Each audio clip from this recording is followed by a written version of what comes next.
नमस्कार साथियों, मैं दिव्या आप सभी का स्वागत करती हूँ आपके अपने चैनल पर। तो आज मैं पढ़ाने वाली हूँ व्याकरण, और व्याकरण में मैं कवर करने वाली हूँ भाषा और वर्ण को। तो भाषा कहते किसे हैं? भाषा शब्द जो होता है वो संस्कृत के भाष धातु से निकला है। यानी हम कह सकते हैं कि भाषा शब्द की उत्पत्ति जो होती है वो संस्कृत के भाष धातु से हुई है। भाषा का अर्थ होता है बोलकर कहना, यानी अपने विचारों को बोलकर दूसरों तक पहुंचाना, वो भाषा कहलाता है। भाषा वो साधन है जिसके द्वारा हम बोलकर, सुनकर, पढ़कर, लिखकर अपने भावों और विचारों को दूसरों तक पहुंचाते हैं। या हम कह सकते हैं कि मनुष्य जब अपने विचारों को दूसरों के समक्ष प्रस्तुत करे या दूसरों के विचारों को समझे, वही भाषा कहलाती है। फिर से रिपीट करती हूँ, भाषा वो होती है, वो साधन है जिसके द्वारा हम अपने विचारों को बोलकर, सुनकर, लिखकर या पढ़कर, इन चारों माध्यम से किसी भी के द्वारा हम अपने भावों और विचारों को दूसरों तक पहुँचाते हैं, वो भाषा कहलाती है। अब देख लेते हैं भाषा के कितने रूप होते हैं। भाषा के को 3 रूपों में बांटा गया है: मौखिक भाषा, लिखित भाषा और सांकेतिक भाषा। मौखिक भाषा किसे कहते हैं? मौखिक भाषा वो होती है जो मुख से बोली जाती है, यानी हम अपने विचारों को बोलकर दूसरों तक पहुंचाते हैं, वो मौखिक भाषा कहलाती है। जैसे भाषण देना, जैसे मैं अभी आपको पढ़ा रही हूँ, तो ये भी एक प्रकार की मौखिक भाषा है। दूसरे नंबर पर आती है लिखित भाषा। लिखित भाषा वो होती है जिसमें हम लिखकर अपने विचारों को दूसरों तक पहुंचाते हैं, जैसे अनुच्छेद लिखना, निबंध लिखना, पत्र लिखना आदि। बहुत सारे रूप हैं लिखित भाषा के। उसके बाद आता है सांकेतिक भाषा। सांकेतिक भाषा वो भाषा होती है जिसमें हम अपने विचारों को संकेत के माध्यम से या इशारों के माध्यम से दूसरों तक पहुंचाते हैं, वो सांकेतिक भाषा कहलाती है। तो हम कह सकते हैं भाषा के 3 रूप होते हैं: लिखित, मौखिक और सांकेतिक। व्याकरण। अब हम बारी आती है व्याकरण। व्याकरण किसे कहते हैं? व्याकरण वो होता है जिसके द्वारा हमें भाषा के शुद्ध और अशुद्ध होने का पता चलता है, वो व्याकरण कहलाता है। यानी कि हमें ये पता चलता है कि भाषा में क्या शुद्ध है और क्या अशुद्धियाँ हैं, वो व्याकरण कहलाता है। व्याकरण के 3 अंग होते हैं: वर्ण, शब्द और वाक्य। वर्ण वह छोटी से छोटी ध्वनि जिसके टुकड़े नहीं किए जा सकते, उसे हम वर्ण कहते हैं। वर्ण वो होती है जो छोटी से छोटी ध्वनि जिसको हम खंडित नहीं कर सकते, यानी जिसको हम खंड खंड में विभाजित नहीं कर सकते, वो ध्वनि जो होती है वो वर्ण कहलाती है। भाषा की सबसे छोटी और मौखिक इकाई ध्वनि ही कहलाती है। यानी कि भाषा की सबसे छोटी और मौखिक इकाई जो होती है, जो मुख के द्वारा बोली जाती है, वो ध्वनि ही है। ध्वनियों को हम मूल स्वर भी कहते हैं, मूल वर्ण भी कहते हैं। अब बारी आती है ध्वनि के बाद आती है आपकी शब्द। वर्णों के जो सार्थक समूह होता है उसे हम शब्द कहते हैं।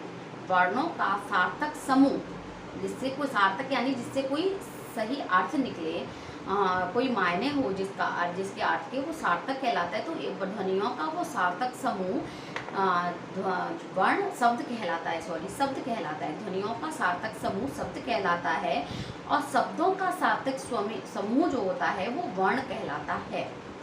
शब्दों का सार्थक समूह वर्ण कहलाता है और ध्वनियों का सार्थक समूह शब्द कहलाता है। लिपि। लिपि किसे कहते हैं? हिंदी की लिपि देवनागरी लिपि है। उसी प्रकार लिपि देख लेते हैं, जिन अंकों और चिन्हों के द्वारा भाषा लिखी जाती है। जिन भाषा लिखने के लिए जिन अंकों और चिन्हों का यूज हम करते हैं उसे हम लिपि कहते हैं। देवनागरी लिपि हिंदी की लिपि है, वैसे ही उर्दू की लिपि क्या है? फारसी। पंजाबी की लिपि क्या है? गुरुमुखी। और अंग्रेजी की लिपि क्या है? रोमन लिपि। देवनागरी लिपि का सर्वप्रथम प्रयोग किसने किया था? तो देवनागरी लिपि को सर्वप्रथम यूज किया था गुजरात के राजा जयभट्ट ने। गुजरात के जो राजा थे जयभट्ट, उन्होंने सर्वप्रथम देवनागरी लिपि का प्रयोग किया था। अब बात करते हैं वर्णमाला। वर्णमाला कहते किसे हैं? वर्णों के व्यवस्थित समूह को या क्रमबद्ध यानी सीक्वेंस से जो चला आ रहा है, जो क्रम से चला आ रहा है, उस क्रमबद्ध समूह को हम वर्णमाला कहते हैं। हिंदी में वर्णमाला जो होती है, वर्णमाला में कितने अक्षर होते हैं? होते हैं 52 यानी 52। अब इनको 52 को अलग अलग में बांटा गया है, अलग अलग तरीके से बांटा गया है। जैसे स्वर जो होते हैं वो 11 होते हैं। व्यंजन होते हैं 33। अंतस्थ होते हैं 4 और ऊष्म जिसको हम संघर्षी भी कहते हैं वो भी होते हैं 4 यानी 11, 33, 4 मिलाकर हो गए 52, 52। अब बात करते हैं हम वर्ण के प्रकार। वर्ण कितने प्रकार के होते हैं? वर्ण 2 प्रकार के होते हैं, स्वर और व्यंजन। स्वर किसे कहते हैं? स्वर वो होता है जो किसी दूसरे वर्ण की सहायता से नहीं बोले जाते हैं, यानी हम कह सकते हैं जो बिना किसी वर्ण की सहायता से बोले जाएं वो स्वर कहलाते हैं। हिंदी में स्वर जो होते हैं वो 11 होते हैं। कौन कौन से? अ, आ, इ, उ, रे, ए, आए, ओ, आओ, ये जो हैं ओ, आओ, ये सारे जो हैं 11 जो हैं वो स्वर हैं। स्वर के 3 भेद होते हैं। कौन कौन से? ह्रस्वर, दीर्घ स्वर और प्लुत स्वर। ह्रस्वर किसे कहते हैं? ह्रस्व का मतलब ही होता है लघु, जिसके उच्चारण में हमें कम समय लगता है। लघु यानी छोटा, जिसके उच्चारण में हमें कम समय लगता है वो ह्रस्वर कहलाते हैं। हिंदी में ह्रस्वर 4 होते हैं, अ, इ, उ और रे। ये 4 वर्ण जो होते हैं वो ह्रस्वर के अंतर्गत आते हैं। उसके बाद ह्रस्वर को हम मूल स्वर भी कहते हैं। उसके बाद आता है दीर्घ स्वर। दीर्घ स्वर यानी बड़ा, दीर्घ यानी गहरा, बड़ा, यानी जिसको बोलने में हमें ह्रस्व से दुगना समय लगता है वो दीर्घ स्वर कहलाता है। दीर्घ स्वर हैं आ, ई, उ, ए, ऐ, ओ, आओ, ये हमारे दीर्घ स्वर होते हैं। उसके बाद आता है प्लुत स्वर। प्लुत स्वर वो होता है जिसके उच्चारण में दीर्घ से ज़्यादा समय लगता है, वो प्लुत स्वर कहलाते हैं। जैसे मैंने बोला ओम, हे राम, तो इनको बोलने में हमें इन प्लुत स्वर को, इन हे राम और ओम को बोलने में हमें दीर्घ और ह्रस्व से ज़्यादा समय लगा, इसलिए ये प्लुत स्वर कहलाए। उसके बाद आता है हमारा व्यंजन। व्यंजन किसे कहते हैं? व्यंजन वो होते हैं जो स्वरों की सहायता से बोले जाते हैं, यानी व्यंजन को बोलने के लिए हमें स्वरों की हेल्प लेनी पड़ती है। हिंदी में व्यंजन 33 यानी 33 होते हैं। व्यंजन जो होते हैं वो इसके 3 भेद होते हैं। कितने? 3 भेद होते हैं, स्पर्श व्यंजन, अंतस्थ व्यंजन और ऊष्म व्यंजन। स्पर्श व्यंजन। स्पर्श व्यंजन क्या होते हैं? जिन व्यंजनों को बोलते हुए कंठ से निकली वायु किसी भाग को, मुंह के किसी भाग को छूते हुए बाहर आए, यानी जिन वर्णों को, व्यंजनों को हम बोलें, उसको बोलते समय हमारे कंठ यानी गले से जो वायु निकलती है वो मुंह के किसी भाग को छू कर निकले, वो हमारे स्पर्श व्यंजन कहलाते हैं। जैसे स्पर्श व्यंजन कितने होते हैं? 25 होते हैं, क से लेकर मा तक। जैसे क, ख, ग, घ, न, च, छ, ज, ये सब मिला के क से लेकर मा तक 25 होते हैं। उसके बाद आता है अंतस्थ व्यंजन। अंतस्थ व्यंजन किसे कहते हैं? इनको बोलते समय मुंह से सांस जो होती है वो मुंह के किसी भाग को छूती तो है, टच तो जरूर करती है, परंतु रुकावट बहुत कम होती है। यानी अंतस्थ व्यंजन वो व्यंजन होते हैं जिनको बोलते समय हमारे मुंह से जो सांस निकलती है वो मुंह के किसी भाग को छूती, तो जो हमारी सांस निकलती है वो मुंह के किसी भाग को छूती तो है, परंतु उसको रोकने के लिए रुकावटें बहुत कम होती हैं, वो हमारे अंतस्थ व्यंजन कहलाते हैं। अंतस्थ व्यंजन 4 होते हैं, या, रा, ला और वा। उसके बाद आता है ऊष्म व्यंजन। ऊष्म व्यंजनों को बोलते समय वायु मुंह के किसी भाग को रगड़ खाकर निकले, यानी जब हम ऊष्म व्यंजन बोलते हैं तो हमारे मुंह से जो वायु यानी हवा निकलती है वो मुंह के किसी भाग को रगड़ते हुए बाहर निकले, उसे हम ऊष्म व्यंजन कहते हैं। ये भी 4 होते हैं, स, श, श, श और ह।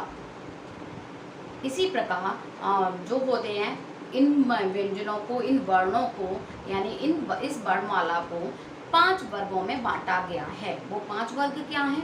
कंठ वर्ग, क वर्ग, च वर्ग, ट वर्ग, त वर्ग और प वर्ग। इनको बांटा गया है। क वर्ग, क वर्ग होता है क से लेकर ग तक, क, ख, ग, घ, ग। इसको हम क वर्ग कहते हैं। इसको बोलने के लिए हम इसको कंठ से के द्वारा बोलते हैं, कंठ से बोलते हैं। जैसे मैंने बोला क, जो मैंने क बोला, क, क, ख, ग, तो ये मेरे आवाज़ जो निकली वो कंठ के द्वारा निकली, यानी गले से निकली। तो ये हमारे आते हैं 5 वर्ण जो होते हैं वो कंठ वर्ग, कंठ में आते हैं क वर्ग में। उसके बाद आता है हमारा च वर्ग। च वर्ग में आता है वो होते हैं च, छ, ज, झ, ग। वो हमारे होते हैं तालु से। तालु यानी हमारे मुंह का जो ऊपर का भाग होता है वो तालु कहलाता है। वो इसको बोलते समय वो वर्ण होते हैं वो तालु से बोलकर निकलते हैं। जैसे मैंने बोला च, छ, ज, तो इसको बोलते समय मेरी जीभ जो थी वो तालु से टच करी, तो वो हमारे होते हैं तालव्य वर्ण या तालु वर्ण। उसके बाद आता है ट वर्ग। ट वर्ग वो होता है ट, ठ, ट, ठ, ड, ड, ढ, ट से लेकर ढ तक। तो ये सारे जो होते हैं वो मूर्धन्य कहलाते हैं, मूर्धन्य यानी मूर्धा। उसके बाद आता है त वर्ग। त वर्ग में आते हैं त, थ, द, ध, न। ये सारे जो होते हैं वो होते हैं दंत वर्ग में, यानी दंत यानी दांतों के द्वारा जो स्पर्श होते हैं। जैसे मैंने बोला त, तो ये मेरी त बोलते समय दांत से जीभ जो थी वो टच करी। उसके बाद लास्ट में आता है प वर्ग। प, फ, ब, भ, म, प से लेकर म तक। तो प, फ इसको बोलते समय ये होते हैं ओष्ठ वर्ग, यानी ओठ से टच हुआ। प बोलिए तो मेरे ओठ से ओठ जो है आपस में टच हुए, तो वो हो जाते हैं हमारे ओष्ठ वर्ग।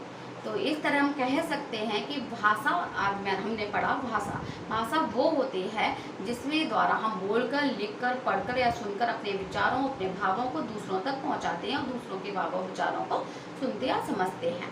भाषा के 3 रूप होते हैं, मौखिक, लिखित और सांकेतिक। मौखिक भाषा वो होती है जिसमें हम बोलकर अपने विचारों को साझा करते हैं, शेयर करते हैं। लिखित भाषा जिसमें लिखते हैं। सांकेतिक भाषा जिसमें हम संकेत के द्वारा, इशारों के द्वारा जानते हैं।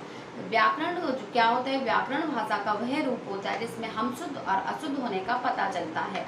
व्याकरण के 3 वर्ग होते हैं, 3 अंग होते हैं, सब वर्ण, शब्द और वाक्य। वर्ण वो होते हैं जो भाषा की सबसे छोटी से छोटी ध्वनि होती है, वो वर्ण कहलाती है। शब्द वो होते हैं वर्णों के वर्ण अथवा अक्षर के सार्थक समूह को हम शब्द कहते हैं। उसके बाद आता है वाक्य, शब्दों के सार्थक समूह को हम वाक्य कहते हैं। उसके बाद हमने लिपि पढ़ा। लिपि होती है जिन अंकों और चिन्हों का प्रयोग हम भाषा के चिन्हों का प्रयोग भाषा में लिखते हैं, भाषा को लिखने में यूज़ करते हैं। जिन चिन्हों और अंकों को वो लिपि कहलाती है। हिंदी की लिपि देवनागरी है, वैसे ही बाकी भाषाओं की लिपियाँ भी मैंने बताई थी। उसके बाद आते हैं वर्णों के प्रकार। वर्ण जो होते हैं वो 2 प्रकार के होते हैं, स्वर और व्यंजन। स्वर वो होते हैं जो बिना किसी सहायता के बोले जाते हैं, हिंदी में 11 स्वर हैं। व्यंजन वो होते हैं जो स्वरों की सहायता के बोले जाते हैं, जो 33 होते हैं। स्वर को 3 भागों में बांटा गया है, ह्रस्व, दीर्घ और प्लुत। ह्रस्व स्वर वो होते हैं जो भाषा का सबसे छोटा रूप होता है। ह्रस्व जो होते हैं जो लघु कहलाता है। ह्रस्व का मतलब ही होता है लघु यानी छोटा। जिनको बोलते समय में कम समय लगता है वो ह्रस्व कहलाते हैं। दीर्घ जिसको बोलते समय हमें ह्रस्व से दुगना समय लगता है। प्लुत जिसको बोलते समय हमें दीर्घ से भी ज़्यादा समय लगता है।